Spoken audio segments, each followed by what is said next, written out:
Hello बच्चा, कैसा है? बाबा एनसीईआरटी की कुटिया में तुम्हारा स्वागत है। जिसने पहला चैप्टर नहीं देखा वो जाके पहला चैप्टर देखो, क्योंकि आज बाबा फेडरलिज्म की कहानी से इस वीडियो की शुरुआत करेंगे। तो बाबा की जुबानी फेडरलिज्म की कहानी। कहानी कुछ इस तरह है। ये है आपके अंबानी साहब और ये है आपके मेघराज सर। अब जरा देखिए, मेघराज सर का मन हुआ पैसे कमाने का, तो उन्होंने अंबानी जी को बोला, अंबानी जी क्यों ना साथ बिजनेस करें, प्रॉफिट ही प्रॉफिट होगा और वो प्रॉफिट को हम बांट लेंगे, पैसा ही पैसा होगा। अंबानी जी बोले, बेटा बिजनेस तो मैं कर लूंगा, मगर सारा काम, सारा डॉक्यूमेंटेशन, सब कुछ रिटर्न में होगा। अब तुझे मांगता है तो बोल, बिजनेस करना है तो बोल। अब कहानी कुछ ऐसी है कि दोनों करते हैं बिजनेस। पहली चीज बिजनेस, दूसरा बांटेंगे क्या, प्रॉफिट। अब प्रॉफिट बांटेंगे कैसे? वो सारा काम होगा एक डॉक्यूमेंट में, और वो डॉक्यूमेंट कैसा है? सारा डॉक्यूमेंट है रिटर्न में। अब इधर होता है अंबानी जी को डाउट, और इधर होता है आपके मेघराज सर को डाउट। वो बोलते हैं कि अगर इस बिजनेस में अगर कोई प्रॉब्लम होता है तो हम कहाँ जाएंगे? हमारे बीच में कोई डिसीजन लेने वाला भी तो हो, जो हम दोनों के ही फेवर में ना हो। तो यहाँ आ जाते हैं आपके वापस बाबा। बाबा जो कि सब समस्या देखेंगे, क्योंकि बाबा सबसे परे है। तो यही थी हमारी कहानी। अब आप सोच रहे होंगे, अब इस कहानी का आज से क्या लेना देना? तो वही बात, इस कहानी का आपके चैप्टर से क्या है लेना देना, वो तो आपके मेघराज सर ही बताएंगे। तो चलिए, जाइए अपने मेघराज सर के पास में। Hello everyone, this is Meghraj and as you all know, बाबा से आपने सुना ही होगा। So today's topic is, today we are going to discuss the topic of federalism. And federalism के टॉपिक को समझने के लिए आपको बाबा ने जो भी कहानी बताई है, उम्मीद है आप सबके दिमाग में वो कहानी होगी, क्योंकि आज जो हम टॉपिक पढ़ने वाले हैं फेडरलिज्म, जनरली इस टॉपिक के अंदर काफ़ी स्टूडेंट्स को प्रॉब्लम होती है कि फेडरलिज्म है क्या, फेडरलिज्म जो है इसमें होता क्या है। क्लियर? और एग्जाम की अगर बात करें तो आपके यूपीएससी का एग्जाम हो, एसएससी हो, सीडीएस हो, और डेफिनेटली एनसीईआरटी स्कूल्स की हैं, तो स्कूल में इन सब चीज़ों के ऊपर आपसे काफ़ी बार क्वेश्चंस पूछे जाते हैं। तो चलिए, let's get started without wasting any further time. तो स्टार्ट करते हैं हम हमारा टॉपिक। ये है आपका chapter 2 of class 10th NCERT. इसके अंदर हम डिस्कस करेंगे टॉपिक ऑफ फेडरलिज्म। अब देखिए, फेडरलिज्म वाली चीज़ को मैं आपको समझाने के लिए सीधी सी चीज़ बता दूं। अभी आपने जो कहानी सुनी, उसी कहानी के कुछ इंपॉर्टेंट टॉपिक्स, इंपॉर्टेंट पॉइंट्स जो आपने दिमाग में रखे होंगे, उन्हीं पॉइंट से फेडरलिज्म क्या होता है हम समझेंगे यहाँ पे। देखिए, उस कहानी के अंदर क्या था? सबसे पहली बात, क्या थे? दो पर्सन थे। कितने पर्सन थे भाई? दो पर्सन। मैं उस कहानी के पॉइंट्स जो है वो यहाँ पे लिख रहा हूँ। चलिए। सेकंड चीज, वो क्या कर रहे थे? बिजनेस कर रहे थे। क्या कर रहे थे? बिजनेस। और उस बिजनेस से वो क्या बांटने वाले थे? प्रॉफिट। क्लियर? अब आपने कहानी में सुना, जैसे कि अंबानी जी ने क्या बोला कि भाई इस सब चीज का क्या होगा, एक डॉक्यूमेंट तैयार किया जाएगा, और वो डॉक्यूमेंट कैसा होगा? रिटर्न डॉक्यूमेंट होगा। क्यों? देखो, दिखती सी बात है, अंबानी जी मेघराज जी को नहीं जानते, और मेघराज सर तो ऑब्वियसली अंबानी जी को जानते हैं, लेकिन पर्सनली तो नहीं जानते ना। अब ऐसे में क्या होगा, व्हेन टू पीपल बिजनेस कर रहे हो, एक दूसरे को जानते नहीं है, तो दिखती सी बात है, प्रॉफिट शेयरिंग के लिए वो क्या करेंगे कि भाई एक जगह आपके किसी डॉक्यूमेंट में सारी शर्तें लिखी हुई हो। क्योंकि आदमी का तो क्या है भाई, आज कुछ बोल रहा है, कल कुछ और बोल देगा। तो आपके लिए सबसे इंपॉर्टेंट चीज क्या होगी? वो लिखा हुआ कागज। आगे समझ में? कागज कैसा होगा? लिखा हुआ होगा। क्लियर? नेक्स्ट चीज, इस प्रॉफिट के अंदर, इस बिजनेस के अंदर वो दोनों क्या करेंगे? मेघराज सर का कुछ काम था, अंबानी जी का कुछ काम था। तो कहने का मतलब जो है, उनके काम जो थे, उनके सब्जेक्ट्स जो थे, वो क्या है? Subjects are divided. कि हाँ भाई, अंबानी जी किसी पर्टिकुलर काम को देखेंगे, मेघराज सर जो है वो किसी पर्टिकुलर दूसरे काम को देखेंगे। क्लियर? तो सब्जेक्ट्स क्या है? डिवाइडेड। अब नेक्स्ट चीज देखो, ये डॉक्यूमेंट जो है वो कैसा है? Return document. ये डॉक्यूमेंट कैसा है? Return document. रिटर्न बनाया इसलिए है कि हाँ भाई, हमारे बीच में अगर कुछ डिस्प्यूट होता है तो हम सीधा उस डॉक्यूमेंट को देखेंगे। मगर एक बात यहाँ सोच के देखो, अंबानी जी तो भाई पावरफुल है ना? तो वो पावरफुल है तो क्या कर सकते हैं? कल को ये लिखा हुआ कागज चेंज कर सकते हैं। दिखती सी बात है। तो आप क्या चाहोगे? दोनों लोग जो बिजनेस कर रहे थे, ये जो लिखा हुआ जो कागज है ना, ये आसानी से चेंज नहीं होना चाहिए। ये जो कागज है, यहाँ पे मैं लिख देता हूँ, it cantt B it cannot be changed easily. आसानी से चेंज नहीं होना चाहिए, वरना बिजनेस की शर्तें कैसे चलेंगी भाई? चलो, आसानी से चेंज नहीं हो सकता। मगर फिर भी मगर फिर भी है तो अंबानी जी पावरफुल। तो ऐसे में मेघराज सर को डाउट क्या है? मेघराज सर को डाउट ये है कि कल को चीजें हाथ से निकल सकती है। तो एक तीसरा ऐसा बंदा होना चाहिए जो ना तो मेघराज सर का दोस्त है, ना अंबानी जी का दोस्त है। वो एक तीसरा बंदा ऐसा है जो एकदम इंडिपेंडेंट है। वो सिर्फ क्या देखेगा कि हाँ भाई, दोनों ने जो डॉक्यूमेंट था लिखा हुआ, उसको फॉलो किया है कि नहीं किया। इनका बिजनेस जो है वो लिखे हुए कागज की तरह चल रहा है कि नहीं चल रहा। आया समझ में? तो वो बाबा थे वहां पे। वहां पे क्या थे भाई? बाबा थे। और वो बाबा कैसे थे? इंडिपेंडेंट थे भाई। ना तो वो मेघराज सर के दोस्त हैं, ना अंबानी जी के दोस्त हैं। इसलिए दोनों वहां पहुंच जाएंगे कि हाँ जी, अगर कल को कोई बात होती है कि बताओ, क्या उस डॉक्यूमेंट के अकॉर्डिंग सारी चीजें चल रही हैं कि नहीं चल रही। आगे समझ में? अब इस कहानी के जो भी पॉइंट्स है ना, इसी में फेडरलिज्म का कॉन्सेप्ट छुपा हुआ है। इसी पॉइंट्स को अब आप ले जाओ कंट्री के लेवल पे। आया समझ में? इन्हीं पॉइंट्स को आप कहाँ ले जाओ? आप कंट्री के लेवल पे कैसे? चलिए आओ शुरू करते हैं। देखो इधर, फेडरलिज्म क्या है? एक गवर्नमेंट का सिस्टम है जिसमें पावर डिवाइडेड है। क्या है? Power divided. उस बिजनेस में जो प्रॉफिट था, उस प्रॉफिट की जगह कंट्री लेवल पे क्या होगा भाई? पावर का डिवीजन होगा। कंट्री लेवल पे क्या होगा भाई? पावर का डिवीजन होगा। और वो पावर दिखती सी बात है किस किस के बीच में बटी हुई होगी? वो बटी हुई होगी आपके सेंटर और स्टेट के बीच में। क्लियर? चलिए, नेक्स्ट चीज के बारे में हम बात करते हैं। आओ। अब वहां पे एक था अंबानी जी, एक थे मेघराज। ठीक है? अंबानी जी ऑब्वियसली पावरफुल थे। तो ऐसे ही कंट्री लेवल पे क्या होगा? बड़ी चीज तो क्या होगी? Central authority.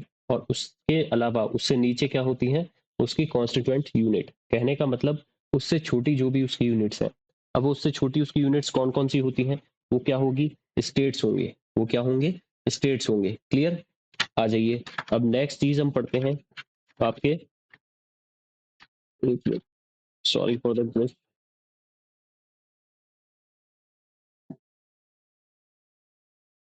Okay sorry for this disturbance.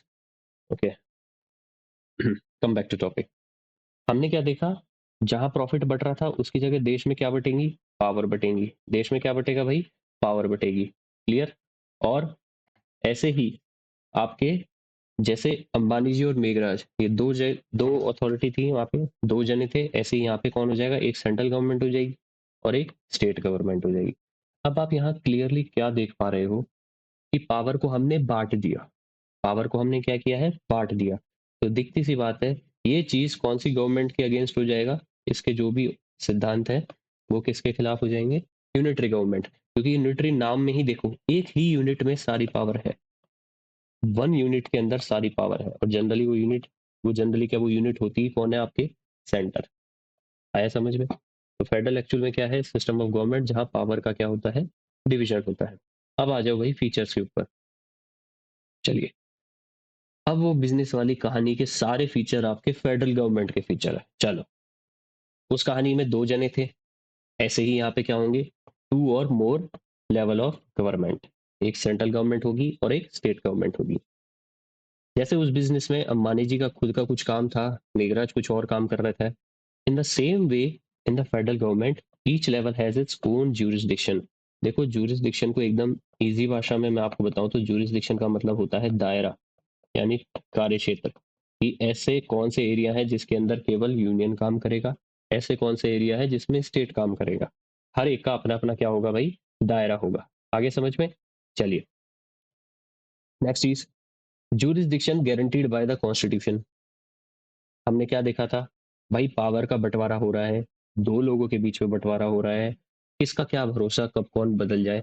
तो ऐसे में आपके पास एक चीज होगी जहां पे सारी चीजें लिखी हुई हैं, जहां पे सारी चीजें दी हुई है। जैसे बिजनेस में वो कागज था, देश के लेवल पे वो कागज क्या हो जाएगा, आपका कॉन्स्टिट्यूशन। देश के लेवल पे वो कागज क्या हो जाएगा, कॉन्स्टिट्यूशन।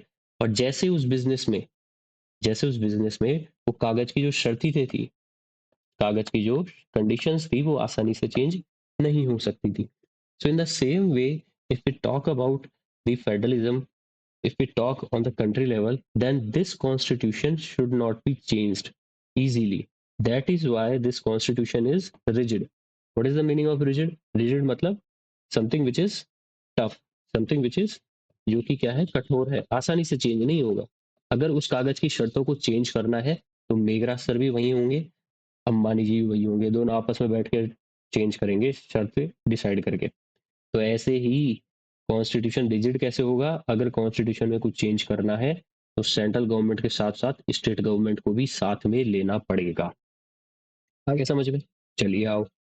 पावर ऑफ कोर्ट्स, जैसे उस बिजनेस में बाबा थे, और वो बाबा कैसे थे, दोनों से एकदम अलग, किसी के लिए बायस नहीं थे। तो इन the same way federal government में अगर हम बात करें तो जुडिशरी कैसी होती है आपकी, इंडिपेंडेंट जुडिशरी होती है।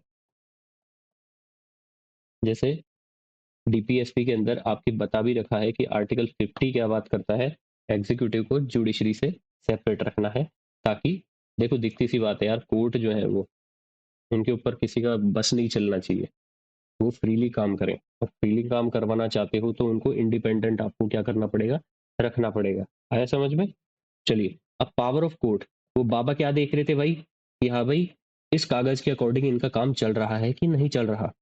तो उसी तरह कंट्री लेवल पे क्या होगा, कोर्ट जो होंगे वो ये चीज देखेंगे कि पावर जो है, ठीक है, पावर जो है कोर्ट की वो क्या होगी, कि कॉन्स्टिट्यूशन को इंटरप्रेट करना, कि हाँ भाई कॉन्स्टिट्यूशन को उसका मतलब निकालना, कॉन्स्टिट्यूशन के अकॉर्डिंग देश चल रहा है कि नहीं चल रहा है, ये चीज को देखना। क्लियर, चलिए नेक्स्ट चीज, sources of revenue are clearly specified.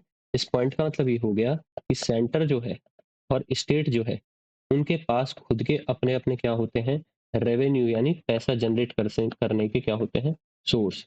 जैसे आप आगे इकोनॉमिक्स में आप लोगों ने पढ़ा होगा, और जो लोग यहाँ पे कंपटीशन की तैयारी कर रहे हैं, आप देखोगे टैक्स होते हैं अलग अलग, stamp duty, corporate tax, GST.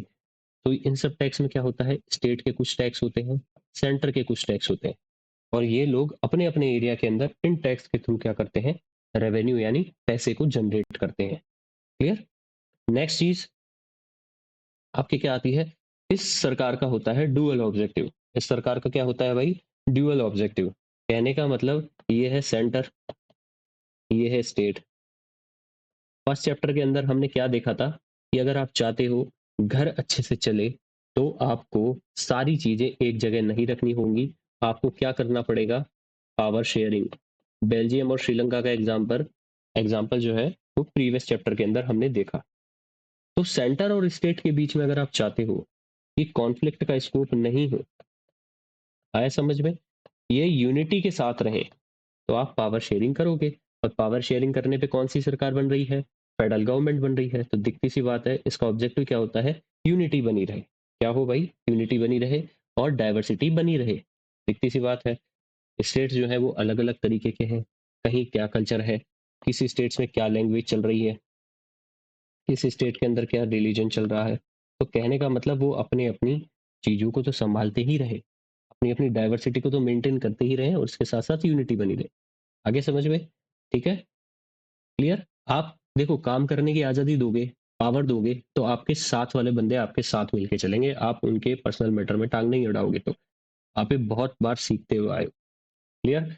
तो I hope the features of federal government ये आपको जो है क्लियर हो गया होगा। और आपको जब भी ऐसा कुछ हो, आप अटक रहे हो, तो आप सीधा सा क्या है, वो बिजनेस डील याद कर लेना। उस बिजनेस डील से आपके सारे फेडरल गवर्नमेंट के फीचर्स निकल के सामने आ जाएंगे। क्लियर?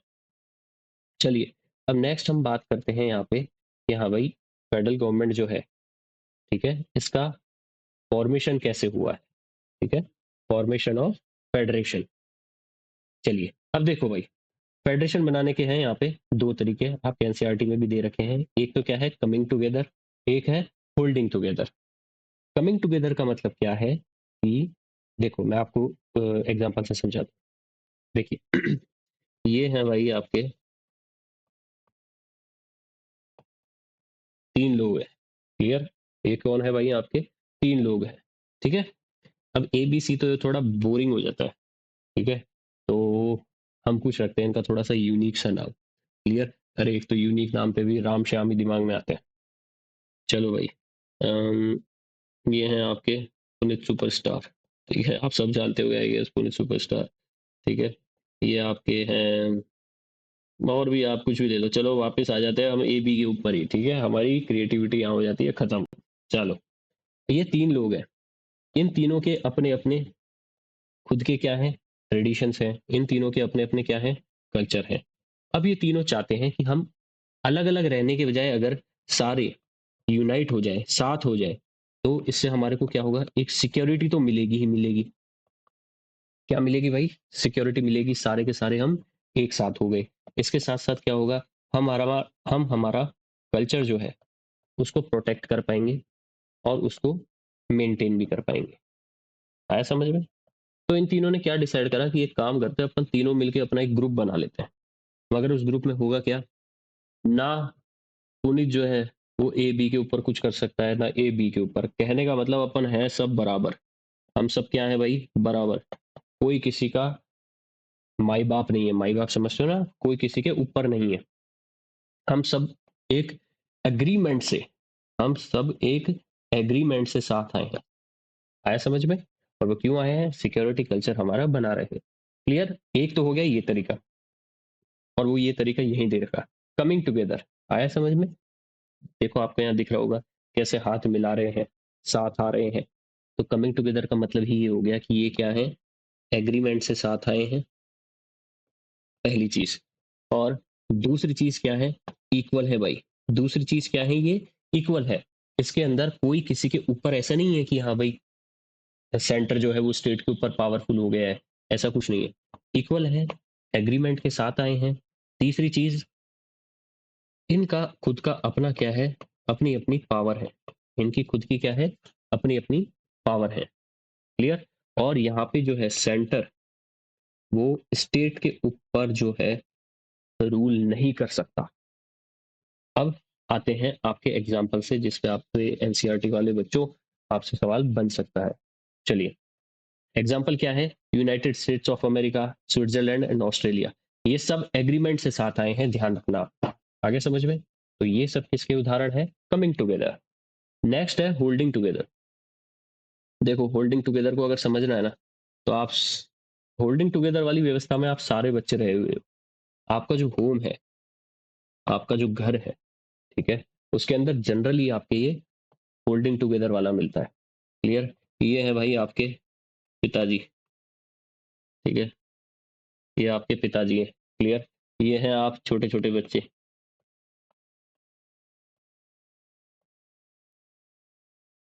क्लियर? अब पिताजी करते क्या है, हाँ भाई बच्चे बड़े हो गए हैं, बच्चे बड़े हो गए हैं, तो सारी पावर खुद के पास मत रखो। पावर को क्या कर दो, अब थोड़ा डिस्ट्रीब्यूट कर दो। पावर को क्या कर दो, थोड़ा डिस्ट्रीब्यूट कर दो। क्लियर? सॉरी। अब इस डिस्ट्रीब्यूशन के अंदर क्या होता है, आपने घर के अंदर क्या देखा है कि इस डिस्ट्रीब्यूशन के अंदर, आते हैं हम दोबारा यहाँ पे, इस डिस्ट्रीब्यूशन में पिताजी क्या करते हैं, बच्चों को क्या बोल के रखते हैं कि ठीक है भाई, अब आप बड़े हो गए हो, तो हम आपको थोड़ी सी पावर जो है वो बांट देते हैं।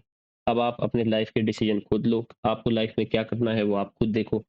मगर, मगर बेटा जी, बाप हम हैं। मगर बाप हम हैं, कहने का मतलब आप किसी एग्रीमेंट से हमारे साथ नहीं हो।